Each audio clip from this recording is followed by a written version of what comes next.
So you've seen the title, you know what we're about to talk about. Overland Park, very highly rated. You've almost certainly done your research, and it might just be at the top of your list if you're moving to Kansas City, or at least near the top. But there are two sides to every story. And that's true of Overland Park. That's true of every location that you could possibly move to. And while Overland Park has an abundance of advantages, it also has its fair share of disadvantages. Disadvantages that could make living in that dreamy suburban city of Overland Park feel like quicksand you just can't escape. We're going to break those down in this video, and if you stick around until the end, we'll also discuss two of the big issues that people face when buying homes in Overland Park. So I know you're watching this video because you want the raw, unfiltered truth. What is the local knowledge that I can't find on the internet? You can find it on the internet. You can find anything on the internet. And there are two places, two sources that I've compiled reviews and thoughts and criticisms of Olathe, and I've categorized them. One, not shocking at all, niche.com, right? Profile of every different city, suburb, town across the country. People go on, we've got a bunch of info, and they review them. So we're taking the worst reviews. This is the gold mine, is reddit.com. You would not believe the amount of info that people are willing to share on Reddit. And I've got some of those sprinkled in here too, and they are some good ones. Number one, biggest complaint you'll hear about living in Overland Park is the cost of living increases. That's right, over the past few years, the costs have shot up like a rocket ship. I mean, Overland Park has a lot going for it, but the crown jewel is that Blue Valley School District. Everybody knows that name. That's probably most likely why you're watching this video, looking into Overland Park. It attracts like a magnet. As a result, the population has increased tremendously over the last few years, and the cost of living has followed. So here's a review that'll give you a good read on it. It says, absolutely wonderful place to live. Blue Valley School District is amazing. Class size is small. Top-notch medical care. All the restaurants and stores that you could ever ask for. Little traffic, but housing costs have increased nearly 40%. They're not building enough new homes to keep up with yearly production. And then they go on to compare that to some other major suburbs. Now, here's the second one that says new to the city. It's big, suburbanite. People are friendly, neighborhoods are safe. It's a bit expensive to live here. It's like the number one that people love living there until they have to reckon with the cost of living. And I can tell you from my own account, I've had several clients that Overland Park is top of the list, and they've chosen to purchase homes in Olathe and Lenexa. Well, why? Because their money just goes farther. A lot of the time, it's not going to be the case that you can't afford living in Overland Park. It's most likely just you don't see the value of it. It looks like you're paying a premium compared to other quickly growing cities with a lot of things happening with similar really good school districts in them.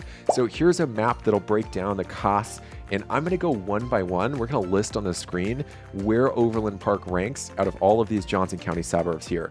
So here's how it goes. It goes Mission Hills, Leawood, Fairway's a close second to Leawood. Then you've got Prairie Village, and then Overland Park. Now, Overland Park's number 5. After Overland Park, we've got Lenexa, Olathe, Shawnee, and then the rest of that top shelf that you see that's like shaded very light gray, Merriam, Mission, Overland Park. Overland Park, number 5. It's not the most expensive, but it's middle of the pack. But if we zoom out a little bit, out of the entire Kansas City metro, that map that I just showed you, those are the most expensive places that you could live in the entire metro area. But out of those, Overland Park is like middle of the pack. Now I've got a whole video out, the cost of living in Overland Park, where we also compare Overland Park to one of the most popular cities on the Missouri side, which is Lee Summit. I'll link it right here so you can check it out. Number 2. This one's a criticism of the entire Kansas City area. It's not unique to Overland Park, but it is transportation. Not a ton of public transportation. You're gonna need a car. Here's a review that kind of spells it out. You can see based on the first line, we kind of know where this is going.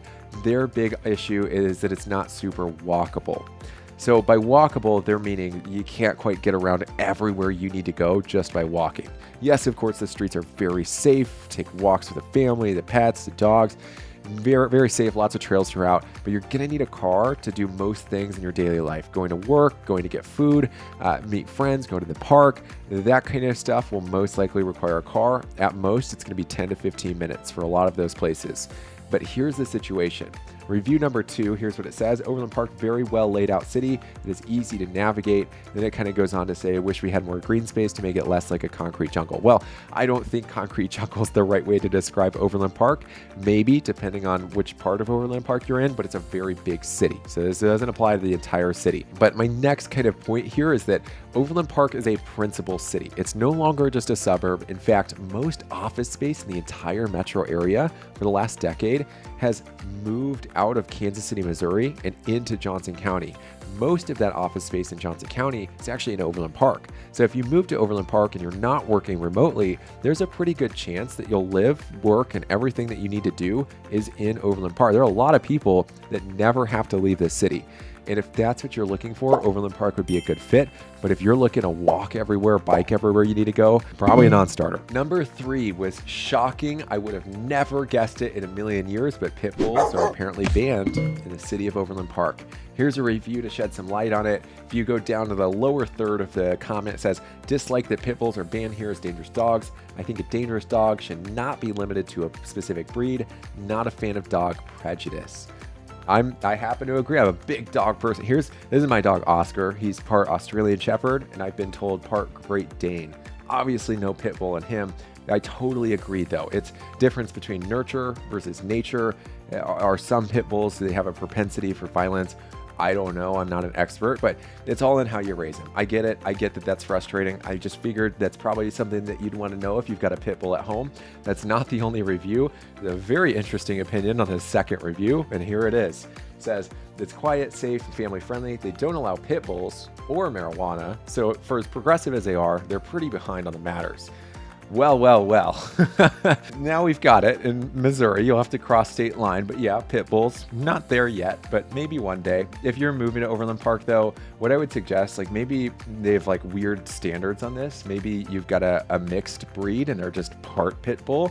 I would call the city and see what we can find out to make sure that we're not just like ruling Overland Park out just because of this. So call the city first before you just move on to the next city. By the way, if you find this video helpful so far, hit that like button so other people see it. Subscribe so you see future videos and market updates that'll keep you on top of the housing market. And of course, if you're moving here and you've got questions about where to buy a home so you're in the right school district or what areas to avoid or what would make most sense to you, go ahead and reach out to me. That way, you're not getting in an area that you're just going to regret and you have to move out of. I want to make sure you're finding the perfect area for you. So all my contact info is below. Text, email, phone call, and we'll set you up for success. Number 4 is also shocking, but for a completely different reason than the Pitbulls one. Number 4 is entertainment, or the lack thereof. So here's the review. It says, neat and tidy, well-kept neighborhoods, friendly inhabitants, but not much to do by way of entertainment. A great place to live in terms of living standards, but maybe not so exciting to visit.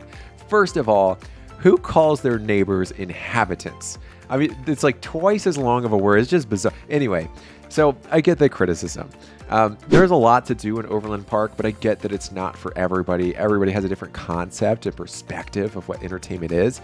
But if you want to see some of the most entertaining things that you could do in Overland Park, I'll leave this video right here, the 13 reasons why people love living there, so you can check it out after this. But we've still got 4 more to go. Last thing that I want to say, notice how all of these reviews start with, we love this, and it's such a great city, and it's safe.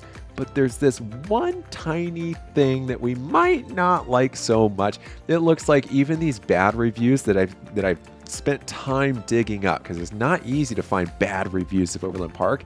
Even the bad reviews are making this out to be a really good place to live, and kind of shapes up to everything that you've probably seen so far. So I just wanted to point that out. Number 5, a very interesting one. This was the term in the review, is that Overland Park is a suburban incubator. And I'll show you it in just a second. Really what they're saying is most of the suburbs in Kansas City, especially on the Kansas side, are specifically set up for families, or at least a lot of people feel that way. And there are not a lot of young people or singles that you're going to find living in the Kansas City suburbs. Most of the time, it seems like the younger people tend to gravitate towards downtown Kansas City. That's true of pretty much any metro area, I believe. But here's the review so you can see it. It says many upper class Kansas City parents raise their kids in the area, but not developed in a way that keeps these people there after they grow up. Essentially, suburban incubator with nothing to draw young people back to the nest. They also have another complaint, which is there are no worthwhile entry-level jobs. Therefore, if you leave and want to be successful, why would you return? And then says like the solution to this is just have a bus from downtown and UMKC to Overland Park. I don't think that solves it. It certainly doesn't solve it, but I get the criticism. This is generally true for younger people. If you happen to be watching this, it seems like if you do want to be on the Kansas side, Merriam, Mission, Roland Park, all close to downtown Kansas City, and they're going to be significantly less in terms of the cost of living.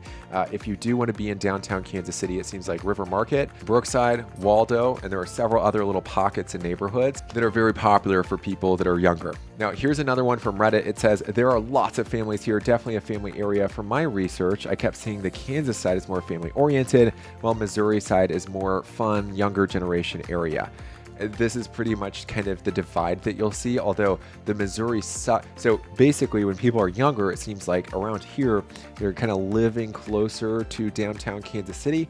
And then when they start a family and they've got a growing family and the kids are in the picture, then we kind of spread out to the suburbs. That's kind of how the dynamic seems to work. Overland Park is just no exception to it. This next one is a good one that you're going to want to know. Number 6, what are the people like? What is the diversity situation? What is the culture? Are the people nice? Are they mean? Let's take a look. I've got 3 reviews for you, and we're going to go down them one by one. So here's the first one. It says, it's a very clean city with a lot to do, maybe not the best diversity. Some people are rude, but other than that, good place to raise kids and live. Here's number 2. It says, decent place to grow up, but very sheltered, not very diverse. Breeds the same kind of people with the same kind of thought. I highly recommend people who grow up here get their education outside of Kansas just for experience. Number 3, it says, while Overland Park is safe and nourishing, found that those who spend their entire lives here have developed narrow mindsets and a general degree of intolerance. They choose not to question or learn about the world around them. That's a generalization. I also must note that Overland Park has become substantially more integrated and diverse over the past decade. The cultural scene in Kansas City is also one to see if given the opportunity. That would be my favorite part living in the northeastern Kansas. So you can see very wide range of opinions here. It obviously exists on a spectrum, but I do appreciate that last comment because they've made that distinction, which is it's not all the same. Yes, there are going to be bad apples, but if you're only looking for the bad, rotten apples, it's all you're going to see. There are many walks of life, people from many different backgrounds, and clearly over the last few years, these reviews were all from 2017. We've had a huge influx of people from all over the country. So this is a situation that is kind of evolving as we speak, and there's like no set in stone, this is what the people are going to be like, but I can tell you, Kansas, this is the Midwest. People around here are generally going to be very nice. They're going to smile, wave as they pass you in the street or at the store. They're going to hold the door for you and they'll chat with you in the line at the grocery store. That's generally what you'll see. But again, not everybody's the same. Impossible to make a generalization. Now, these last 2 you will absolutely want to know if you're thinking of buying a home in Overland Park. We're going to talk about the style of the homes. Do they have character? Are they all cookie cutter? And then we'll talk about the HOAs and what you've got to look out for. Number 6 is the criticism that Overland Park is full of cookie cutter houses. Here's the review. It says, a partner and I live in the west side, but folks and siblings live in South Overland Park. Yes, conveniences, but it's bleak, brown strip malls, cookie cutter houses with no history. This is not all of Overland Park. Maybe the part that they're going to is, but it's hard to make an overall generalization. This fundamentally comes down to the history and how the city's developed. If you look at North Overland Park, a lot of those homes were built in the 1950s. A lot of them are going to be under 2,000 square feet, and they're going to be small ranches. But as we go all the way out south to the southern boundary of Overland Park, all of those are brand new construction homes that are being built right now. I think there's often a blurred distinction between something that has character and charm and something that's brand new construction. It's just a change in architectural styles throughout the decades. Overland Park, yep, happens to be a newer city. So if you're looking to live somewhere that's historic and you've got historic homes that have been standing for around 100 years, to each their own, but that's what you're going to find closer to Kansas City. And you're also going to have to pay more just to maintain a home like that. But you're going to pay a premium in Overland Park with brand new construction. However, you're going to save a lot of money because it's going to be more energy efficient.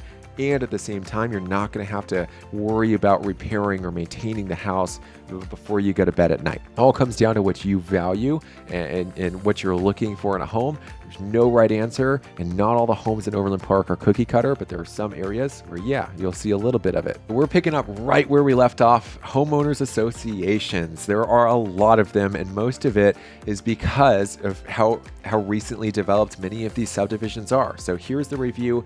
It says, I was stunned that just about every Overland Park neighborhood has a HOA. Most mean the pool. Negative is some drama with the HOA at times.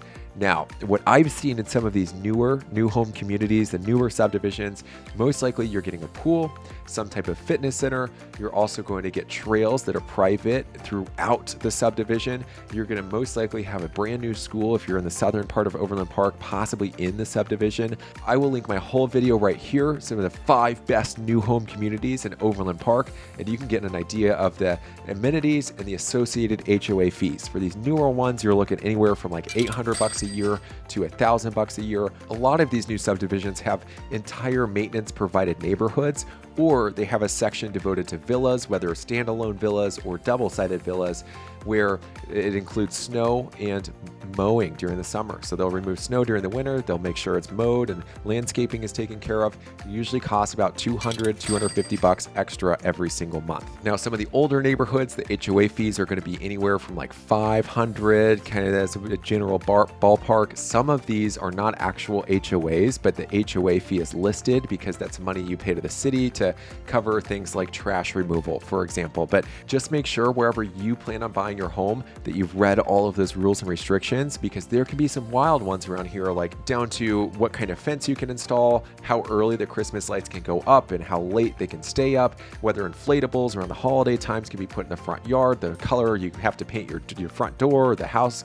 Just make sure you read them all, because they will govern your day-to-day life. You just want to make sure you can live your life how you want to under your own roof. There you have it, the biggest reasons why people do not like living in Overland Park, and quite frankly, there aren't a ton of them. I think it stood the stress test of this video. If you enjoyed it, hit that like button. If you learned something new, subscribe, because there's more where that came from. And of course, if you're looking to find the best area, when we talk about, narrowing it down to a city, that's one thing, but when we're talking about finding the exact neighborhood that you're going to buy a home in, it could make the difference between being in the school district that you want to be in versus the school district that you absolutely want to stay away from. So go ahead and reach out, just so you're making sure that you're in the right area and you've got local expertise on your side. So give me a call, text, or email, and we'll make sure we get you the best deal and set you up in the best location for you. Thanks for watching the video. I will see you on the next one.